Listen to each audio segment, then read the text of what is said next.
If you are exhausted, overwhelmed, and losing your temper within hours or even minutes of your 10-day vacation, I feel you. I used to think that if I did all the self-care things properly, that I would be able to deal with my business and my home life with poise and grace. In this muse, I'm going to give you 3 tips to maximize your health and wellness routine. And if you don't have a health and wellness routine, it's not a big deal. In fact, maybe it's even good that you don't have one because you can start doing it right from the beginning. Doing traditional wellness techniques without knowing this is like taking NyQuil for your pneumonia. You might feel better temporarily, but you're really just sleeping. And oh, by the way, while you're sleeping, your lungs are filling with fluid and it's killing you. And I want to let you know that living with chronic overwhelm, anxiety, exhaustion, and losing your temper is a spiritual death. So before I tell you how to maximize your wellness routine, I want to let you know that you're not alone. We've all been sold a bill of goods when it comes to wellness. If I drink this, if I do this exercise, if I do take a bath every night, I will perpetually feel the way Twiggy looks in a white dress, wind blowing through her perfectly cropped hair on a playground swing. And if you don't know who Twiggy is, you are too young. But suffice it to say that she is an actress and a model from the 60s and 70s who we are all supposedly supposed to emulate all the time. It's ridiculous. So, the first tip on how to make your wellness plan, whatever that is, if you do bubble baths or you do exercise or you do get massages or whatever, to get them to work is to stop asking morning exercise to keep you from having a temper tantrum later in the day when you have a human experience. That's part of life, right? That things are going to happen in the afternoon or difficulties are going to arise, and you're going to sometimes get overwhelmed or get anxious or lose your temper because that's how we're built. Why would it make sense that going to get a massage is going to fix the chronic problem in my marriage? That's like buying a pony to solve a math equation. So, tip two is that you have to be intentional about your thoughts and your emotions while you're doing your wellness routine. Self care doesn't work because of the way that it's being used. Okay, so think about your brain and body as an operating system that has a virus. And think about the things that you're doing for self care, like taking a bath or going out to wine with the girls or beer with the guys, as a software program that you keep putting into a corrupted operating system and it is getting corrupted. Think about this. What are you doing in the bath?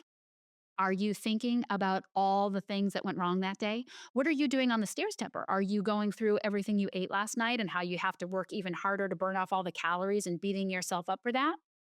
If you're doing that, that is depleting your energy.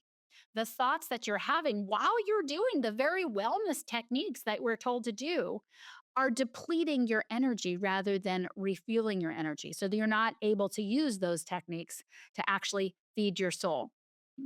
I want you really to take some time to think about this, to notice what are you thinking and feeling when you're doing these things and write it out so that you become more aware of that and make an intention to say, you know what, in the bath tonight or when I'm getting this massage, I'm not going to be going through all of these things. Instead, I'm going to bring a different frame of mind to this. And one way to do that is to look at these things that you're thinking of as self care as opportunities to celebrate yourself.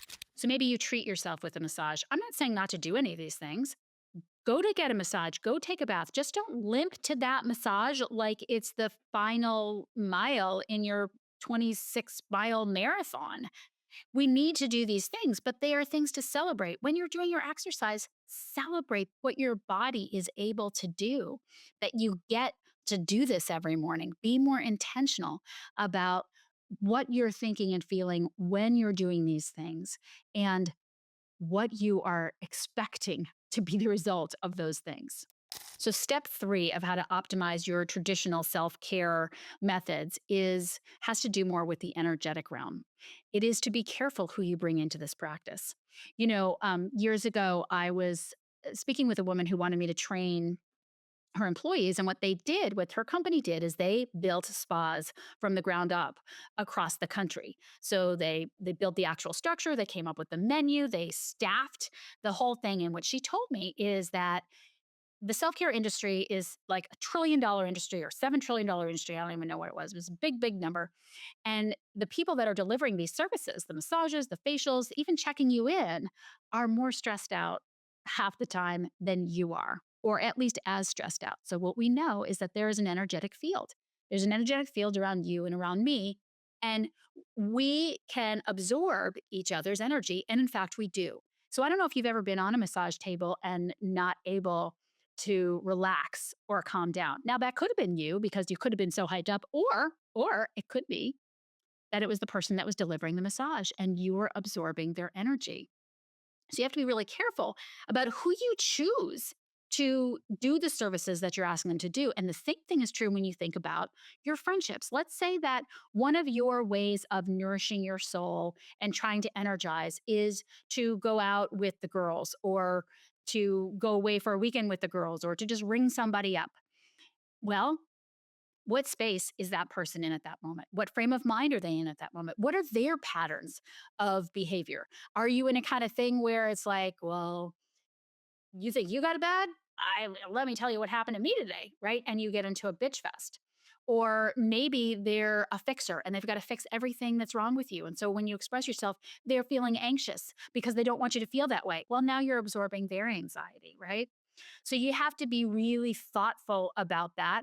Choose the people carefully. And it's not just that one person is always like this and another person isn't. It's more like what's happening in their life at that moment. Maybe you need to, feel it out or even ask them specifically, like, hey, are you in a space where I can share what's going on with me so that you're not absorbing other people's energy?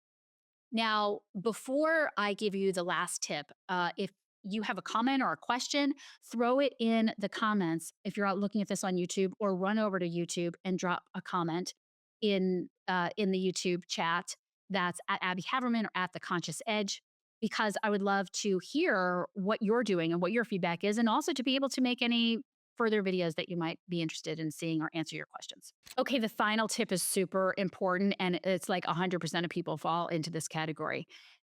Let's talk about what happens after you have the experience of being overwhelmed, anxious, or losing your temper. So you didn't catch yourself in that moment, let's say. And like me, you came home after a massage and just lost your eye on your husband. And what do you do after that? Well, most people, what they do is they beat themselves up. I certainly did. I felt that I should know better. I'm doing all the right things. And so, why am I feeling this way? Why did I lose my temper? And then I have a whole shame cycle about that. Well, there is nothing that will deplete your energy faster than self judgment. Self judgment depletes energy like nobody's business. And typically, that's really what we're doing unconsciously. Maybe we're not aware of it, but that's what's happening the second we fail to do everything perfectly. We are brainwashed into thinking that doing this wellness thing is going to solve everything that we're experiencing. And we blame ourselves when it doesn't, which it's never supposed to, as we just went over. And then we're depleted our energy tenfold. Now, on top of that, you're embarrassed because you've got this idea that you should keep it all together and you should really, you were able to get the massage, you have good friends. Why do you feel this way? And you feel ashamed that you don't have it all figured out and you don't want anybody to know. So now you isolate. And that is just more and more and more of the same depleting energy. So, how can you respond differently in the moments after you don't behave the way that you wanted to behave? And when you recognize that your self care regimen or whatever you're doing isn't working, for those reasons, how can you respond differently instead of beating yourself up? Can you get curious? Can you get curious about the part of yourself that believes that you shouldn't have a human experience, that you shouldn't have lost your temper that way, or you shouldn't be overwhelmed and anxious because you're doing all those things? Can you say, well, that's actually not realistic. I'm a human being. So why would I not think that difficult things that are happening are going to trigger me? And yes, maybe I want to move toward being less triggered, but what is that part that lost it really needing from me? Why does this part of me believe that I'm not human like everybody else? So, curiosity and getting curious can open the floodgates to self compassion, and self compassion fuels your body with more energy.